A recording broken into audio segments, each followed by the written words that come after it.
Olá, telespectadores do nosso programa Stop a Destruição do Mundo. Nós estamos aqui trazendo para os senhores maiores noções a respeito dessa ciência trilógica, que é a psicanálise integral, que é um trabalho desenvolvido pelo psicanalista Norberto Kepp. E nós chamamos de trilogia analítica esse trabalho porque ele unifica, ele aceita dentro da ciência a filosofia e a metafísica. Então nós tratamos do ser humano integrado, um todo, ele considera então o aspecto do tratamento do nosso corpo, das nossas doenças e a união que isso tem, a relação que isso tem com os nossos sentimentos e o nosso pensamento. Então, como que a nossa vida prática, a nossa realização, nosso dia a dia está influenciado pelos nossos sentimentos e pensamentos? E como tudo isso age integradamente, né?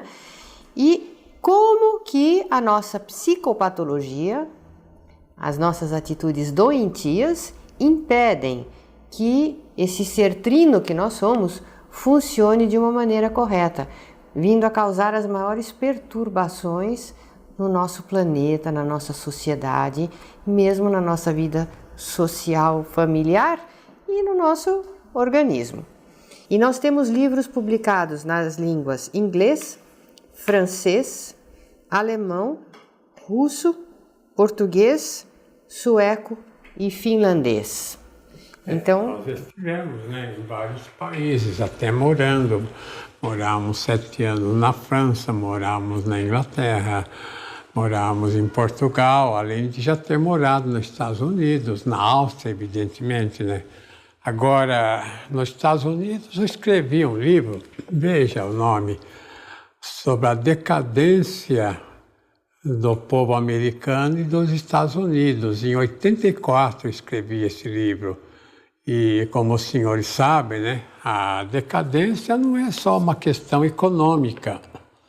A decadência que existe no mundo é muito mais moral. Agora, o grande erro é pensar que questão de moral ou imoral é a questão de sexo. Não é isso, é muito mais uma questão de atitude. Por exemplo, um cinema, quando mostra crimes, um matando o outro, é uma atitude moral.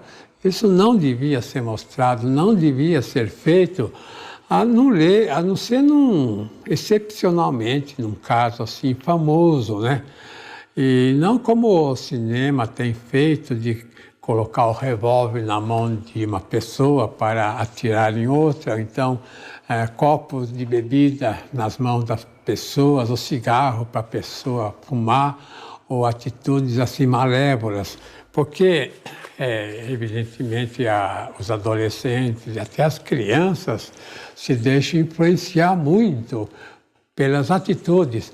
O que arrasta o ser humano mesmo são os exemplos, Fala que a linguagem vale ouro. É claro, um conselho vale ouro, mas a pessoa às vezes ouve por um ouvido e sai por outro, não dá atenção.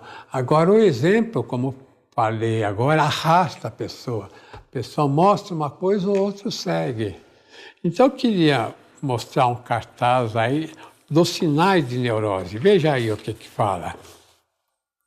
O que é o indivíduo que fica neurótico, doente, Não só doente mental, como doente físico também. Em primeiro lugar, veja no cartaz, não tolera frustração alguma, coloca delírio nas ideias e tem muita raiva e rancor. Então veja primeiro lá, não tolera frustração. O que significa isso, Que o indivíduo não pode receber um não. Por exemplo, uma criança quer algo que ela não pode, até os pais fornecem. A pessoa gasta demais. Ou então há uma recusa exagerada para os bens, para a criança. Então tudo isso é uma conduta neurótica. E mais tarde a pessoa então vai querer tudo na sociedade e não vai ter, é claro. Então não vai tolerar nenhuma frustração. Então o que é um indivíduo são? É um indivíduo que aguenta a frustração na vida. Ele não tem algo, então ele aceita não ter. E, pelo contrário, o indivíduo são é aquele que até renuncia a muitos prazeres, renuncia a muitos bens, renuncia a certas atitudes que lhe seriam agradáveis, ele renuncia para fortificar a vontade boa. Em segundo lugar, eu pus, coloca delírio nas ideias. O que são delírios? Delírios são coisas que não existem. Por exemplo, o indivíduo imagina que ele pode ser um supermilionário sem ser um indivíduo ladrão, um indivíduo que avance nos bens do próximo, então que faça negócios ilícitos. Então, um indivíduo assim que acha que pode ser milionário é um indivíduo que distorce a mente dele. Em terceiro lugar, veja lá, há um indivíduo que tem muita raiva e rancor na conduta. Então, é interessante essa questão. Quando os filmes, principalmente americanos, mostram o indivíduo explodindo, Ele é frustrado, então ele joga tudo fora, ou então ele quebra a televisão, ou ele atira.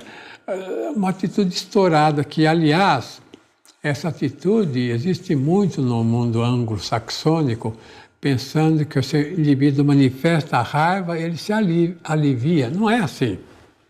Quanto mais raiva o indivíduo manifesta, quanto mais fúria, quanto mais elemento negativo ele manifesta, mais negativo ele fica. Quanto mais raiva ele lança, mais raiva ele cria nele.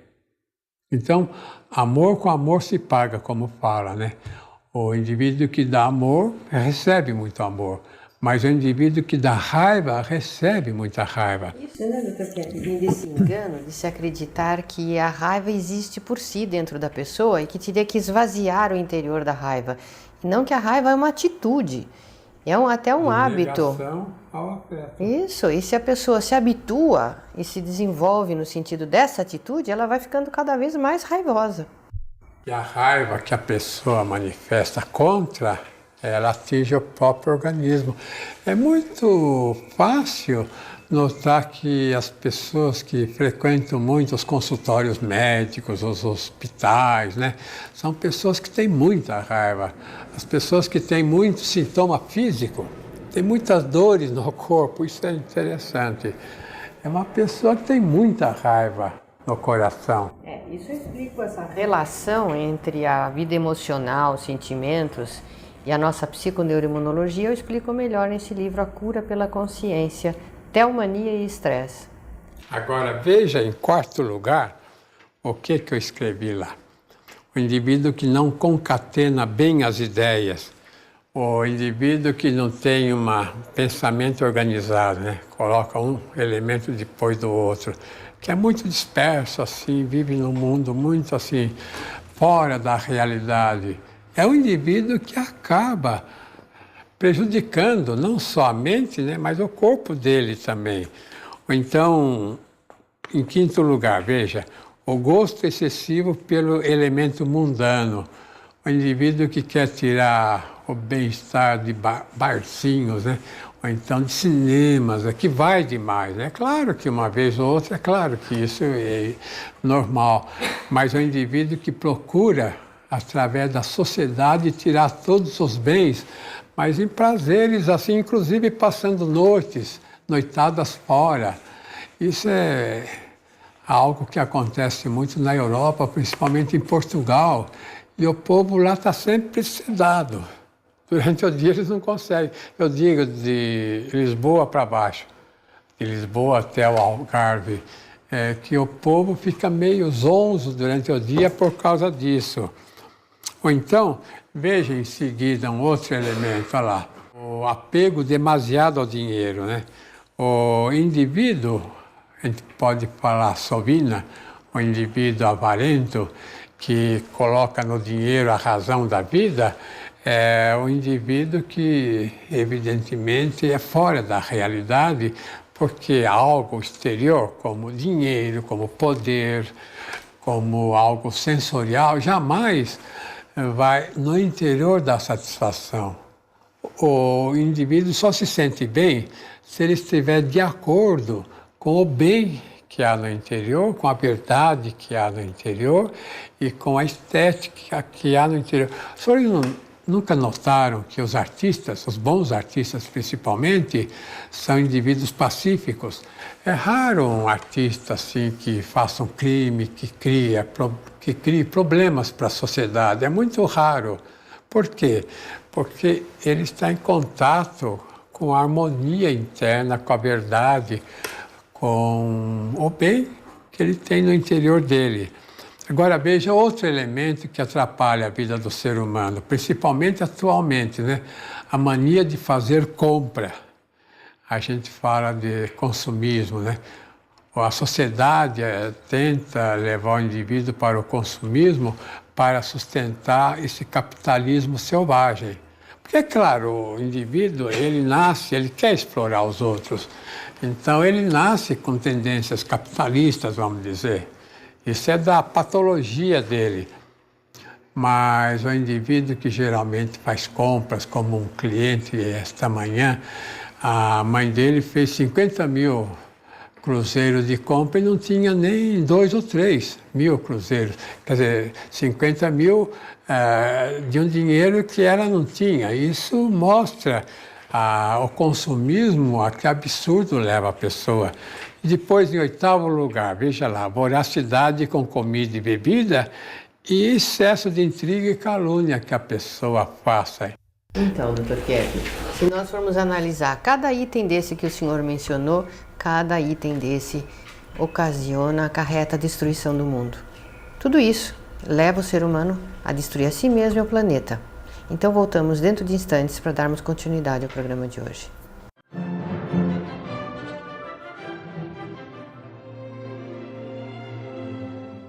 Eu queria convidar os senhores a conhecer o nosso grande hotel Trilogia, no sul de Minas Gerais, em Cambuquira, onde nós realizamos cursos, seminários, workshops a respeito de trilogia analítica. É um misto de um tratamento psico-orgânico e mesmo espiritual e social que é desenvolvido. E lá a pessoa então tem as águas minerais formidáveis, um clima incrível, mas principalmente um clima espiritual muito importante e que vai levar vocês a um conhecimento de si mesmo e do mundo de uma forma muito mais aperfeiçoada. Então, vejam que os suecos, que vêm lá da Suécia, do outro cantinho do nosso planeta, para fazer mais treinamento a respeito de trilogia. Hur kommer det sig att du har kommit hit till Brasilien? Dels så vart jag intresserad av integral psykoanalys för 1 år sedan via en artikel i Svenska Dagbladet och började gå in på hemsidan och få information, månadsutskick och tyckte att det här var otroligt intressant. Och sen har jag varit med på föreläsningar, lyssnat på Kerstin Bergqvist i Stockholm och funnit att det här är liksom, här finns saker som får mig att förstå mera om mig själv och andra individer. Och det är bland det intressantaste jag har gjort i mitt liv so far. Den har mycket fokus på det här med våra projektioner och speglingar i möten med andra människor. Och jag tror att jag använder mig av nästan dagligen eller då och då. Om jag störs av en människas beteende så går jag genast till mig själv och undrar, vad är det här hos dig nu som får dig att trigga på den personen? Och så kan jag fundera och komma tillbaka, nu kan jag se det här. Och då blir jag lugn och behöver inte störas av den personens beteende.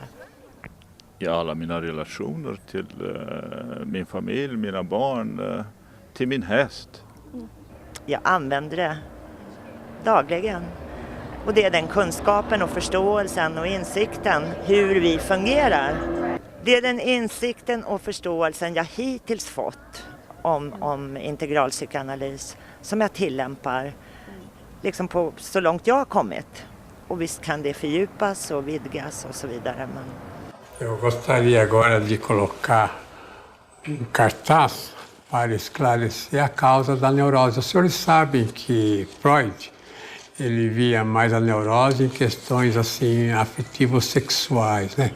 Que ele achava que, principalmente naquele tempo, lá na era vitoriana, porque havia uma rainha na Inglaterra que dirigiu a Inglaterra de 1820 a 1900, 80 anos. E ela era muito puritana, como se fala. Ela exigia dos súditos, né, dos ingleses, e como a Inglaterra tinha muita influência na Europa toda, na Belle Époque, então ela criou um ambiente muito rígido e nessa questão sexual. Então, naquele tempo, Freud e os outros autores achavam que é devido à falta de questão afetiva sexual que o indivíduo ficava doente. Agora, no final do século XIX, começo do século XX, apareceram então psiquiatras que começaram a ver que o problema estava muito mais nas ideias de grandeza que os indivíduos tinham, principalmente Emil Kraepelin, que era um pensador e cientista alemão, né, psiquiatra. Ele criou praticamente a psiquiatria, notando que os doentes que ele tratava, todos eles tinham uma ideia muito assim grande de si próprios. Por esse motivo, né, que fala quando o indivíduo se acha Napoleão, ele é um doente, quando ele se acha Jesus Cristo, é um doente. É claro, né? Quando ele se acha um grande personagem, ele é doente mesmo, porque ele não é aquilo. Então, notem que as pessoas doentes, elas nunca se acham pequenas, elas sempre se colocam lá em cima. Então, a raiz da doença seria isso que eu vou pôr nesse cartaz agora. A Cláudia quer ler o que está escrito? Kepp percebeu que a verdadeira raiz das neuroses e psicoses, diferentemente do que Freud acreditava, é a teomania, o desejo escondido em todos os corações humanos, ser poderoso como um Deus. Então, notem, né, que Freud falou da questão da inveja, que os doentes internados eram muito invejosos, e de fato são. Agora, a inveja pode ser considerada, eu posso colocar também a soberba, né, como aquilo que se chama de pecado original da humanidade. Então, vamos dizer, todas as pessoas nascem com inveja, todas as pessoas. É por isso que a criança, desde pequena, ela briga com os outros, ela chora, ela reivindica. Quer dizer, a criança, principalmente a criança mais invejosa, é mais paranoica, paranoide, como se fala, né? A criança que tem muita inveja, o adulto, é geralmente um ser que vê toda a infelicidade oriunda de fora, das outras pessoas, principalmente dos pais, né? Ou do marido, ou da mulher, ou até dos filhos. Então se torna muito difícil que a pessoa ela pare um pouco e sinta a si mesma como ela é uma pessoa contra os outros, contra o mundo. Portanto, que quem esteja causando problemas para ela é... Então, o indivíduo nunca para pensar que ele é que está sendo contra a humanidade, ele é que está pondo a culpa nos outros, ele é que está atacando, e com isso ele está estragando a própria vida. E se a humanidade não se interiorizar, quer dizer, não se voltar para dentro, não é introjetar, né? São dois termos. Introjetar é pôr coisa de fora para dentro. Interiorizar é sentir o interior, o íntimo. Se a pessoa não se interiorizar, ela não consegue ser sã. Agostinho, né, aquele pensador famoso do século IV, ele sempre dizia que o homem interiorizado era santo, era bom. Por quê? Porque aí ele deixa de culpar os outros, de infernizar a vida dos outros. Veja que o Sartre, né, aquele famoso literato francês, ele falava naquele tempo que o inferno eram os outros, não são os outros. Quem faz o inferno é a própria pessoa, porque ela não quer perceber como ela é contra os outros e não os outros contra ela. Aliás, essa é a questão mais difícil que tem na psicoterapia, principalmente das pessoas mais doentes. É por isso que, bom, entrando agora em questões assim mais espirituais, né? A pessoa que faz sacrifício, eu posso até dar um exemplo para vocês. O indivíduo vai almoçar, então dei 2 ou 3 pratos. Então tem o prato que ele mais gosta, ele pega e não come. Para quê? Para forçar a vontade boa. Ou então ele gostaria de falar algo para uma outra pessoa e que evidentemente iria ofender a outra pessoa e que seria até, vamos dizer, necessário às vezes falar e ele não fala.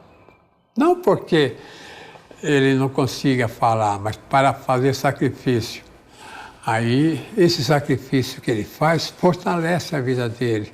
Ou então ele quer ler algo que não deve, né? Algo que vai dissipar o interior dele. Então ele gosta de ver uma revista que traga algo assim agradável para ele ler, ele não lê.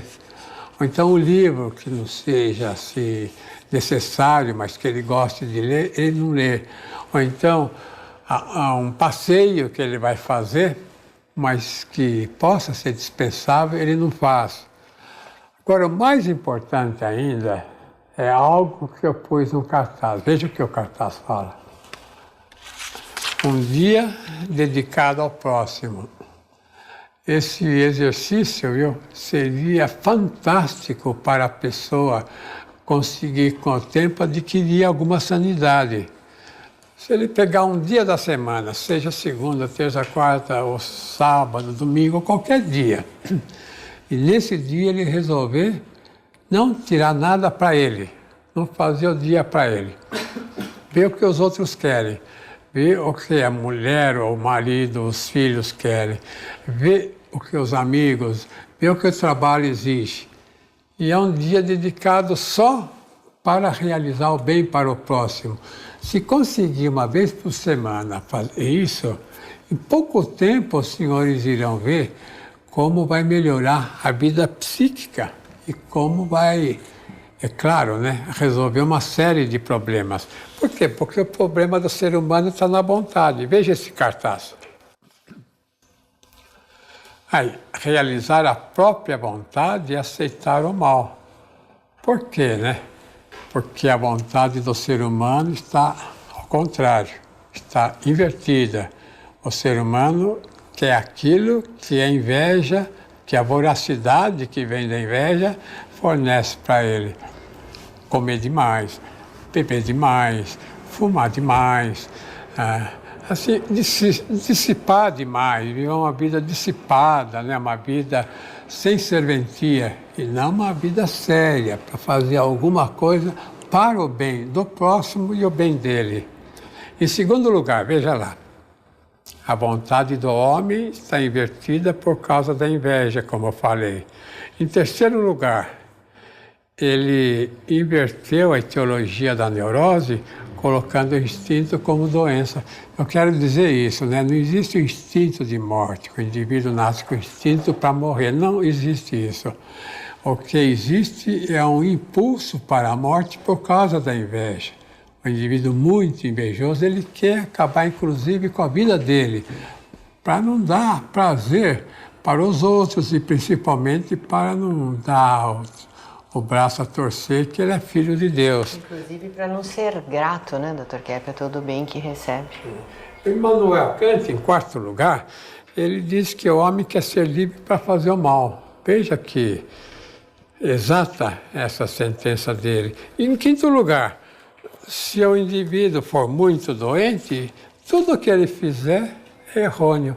Então, vamos dizer, o psicanalista não dá conselho, mas se o ser humano começar a pensar até 10 antes de fazer alguma coisa, ele vai deixar de fazer tantos problemas, criar tantos desgostos, né, para a humanidade como ele cria. Eu queria, então, enviar aos telespectadores que solicitarem gratuitamente esse catálogo de livros, vídeos e DVDs de leitura terapêutica que solicitarem pelo nosso site www.stop.org.br ou no nosso telefone em São Paulo, Brasil, 30 32 36 16. Temos publicações em português, inglês, espanhol, francês, alemão, russo, sueco e finlandês.